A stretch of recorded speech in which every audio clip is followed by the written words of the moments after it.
Only 8 legislative days left for the House to pass key pieces of the Trump agenda before the August recess. President Trump posting this morning on Truth Social en route to Turkey aboard Air Force One. He wrote this: when Congress returns, we must pass Reconciliation 3.0 with $350 billion for defense plus the Save America Act. I'm calling on House and Senate leadership to make this their #1 priority. A few moments later. President Trump's Save America Act is, quote, dead. That is coming from Republican Senator Tom Tillis, who says the president's push to change election rules before the midterm election in November has run out of time.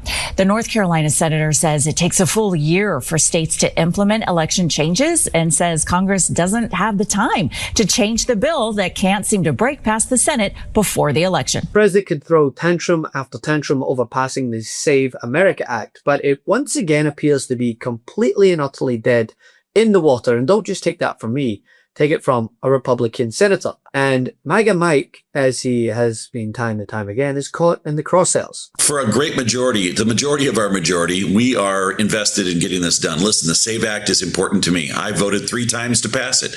The House has sent it over to the Senate multiple times. There's a math problem over there. We have to navigate that on our side. But come July 13th, I'm hopeful we'll see a lot of progress. The funding issues, just the military and how we need to replenish our munitions, that's like job #1 right now, and I don't think we have any room for error there. House Republican leadership has claimed that the controversial voter ID bill, which has so far held up confirmation hearings and bipartisan bill signings at Donald Trump's behest, will still be passed through reconciliation. But according to at least one GOP lawmaker whose vote is very much needed to advance the effort to the president's desk, he's not so confident. North Carolina Senator Tom Tillis told MS Now, quote, "It can't pass through reconciliation. If it could, we'd already be talking about it. Let's just stop playing games. Let's stop being dishonest." And when a reporter suggested that the House might strong-arm the Senate into passing the act by blocking other legislation, Tillis responded bluntly by saying, "That's super cute." It's quite simple. It's a math problem. We simply don't have the votes, and the Save America Act will not be implemented in time for this election. Anybody that knows anything about election law understands that, and the reason I do is I passed voter ID when I was Speaker of the House. And if anybody thinks that you're going to implement something as expansive as the SAVE Act in 2 months, see, everybody's talking about November, right? Okay, that's 5 months away. But people will be doing some early voting. People will have to deal with registrations. Does any rational person who's ever had any experience with implementing election law really think that it's possible to have all that in place in time for this election and not be disruptive? And incidentally, it's an unfunded mandate that has $0 for implementation.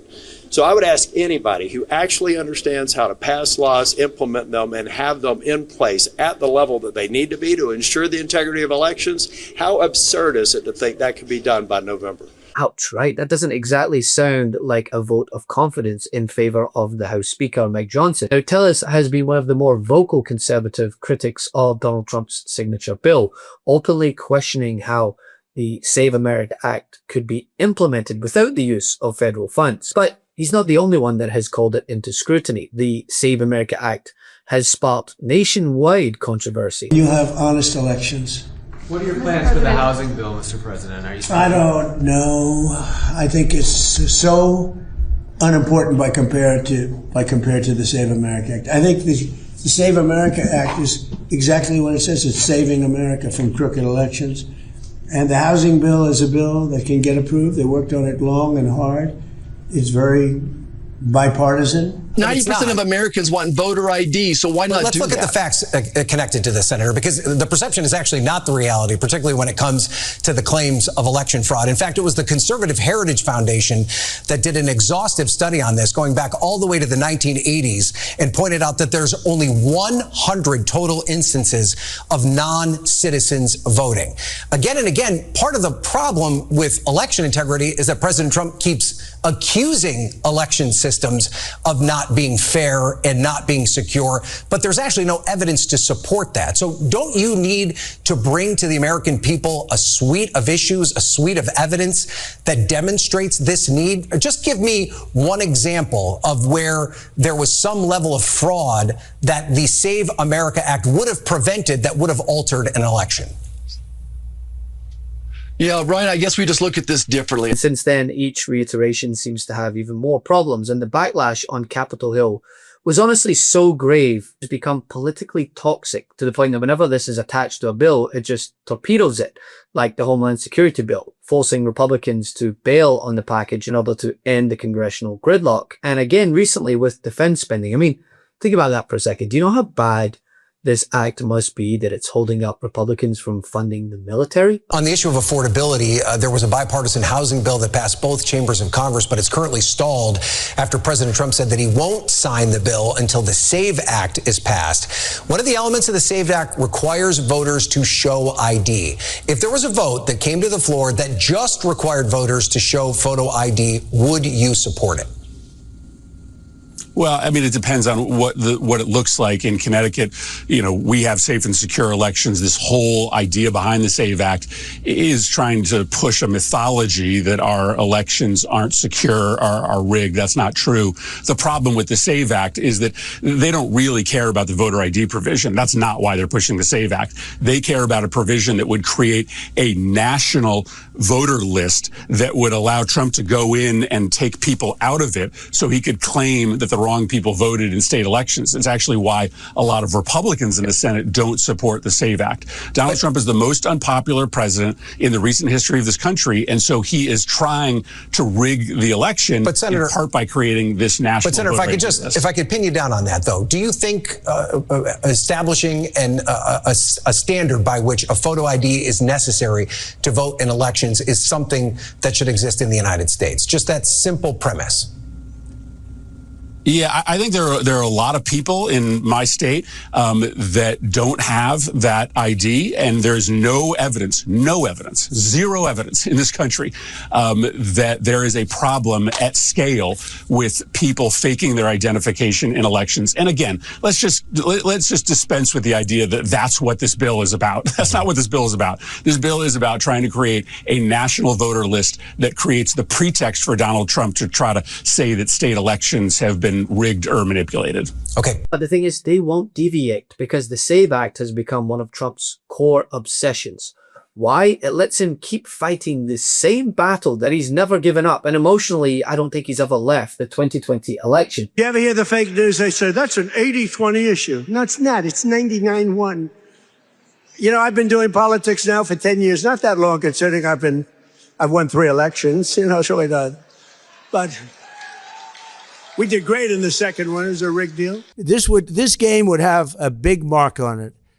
If we lost, if we won, no matter what happened, you have to let them use their best players. And the game tonight's going to be amazing. And we're going to have a full team. And Belgium's going to have a full team. And you know what? If they beat us, then they can be really proud. The other way, if they beat us, we'll say it was rigged, just like the election was rigged in 2020. But I won't get into that. Trump and his allies frame this as election integrity, but as Democrats and voting rights groups have pointed out, it risks disenfranchising eligible voters. This vote, the yeas are 198, the nays are 224. The resolution is not adopted. And politically, the point is clear, right? Trump wants to rewrite election rules around his fraud narrative. He wants a national bill that he can call proof that he was right all along. And he wants Republicans to pass it before the midterms. That's why he's pressuring them so hard. But Mike Johnson, he's tasked with somehow holding Republicans together on this, but he doesn't have the votes, he doesn't have the Senate, and he doesn't have a coherent strategy forward. He does not have the benefit of silence from his own party. And what I would say is the most damaging line for Thom Tillis isn't that, oh, it's super cute that they might strong arm this. It's him saying blatantly, stop being dishonest. That's a direct attack on the political performance of his own party. They're the ones calling it out, not CNN or left-wing Democrats with Trump derangement syndrome, but staunch conservatives. Want to stay plugged in? Become a subscriber to our Substack at MeidasPlus.com. You'll get daily recaps from Ron Filipkowski, ad-free episodes of our podcast, and more exclusive content only available at MeidasPlus.com.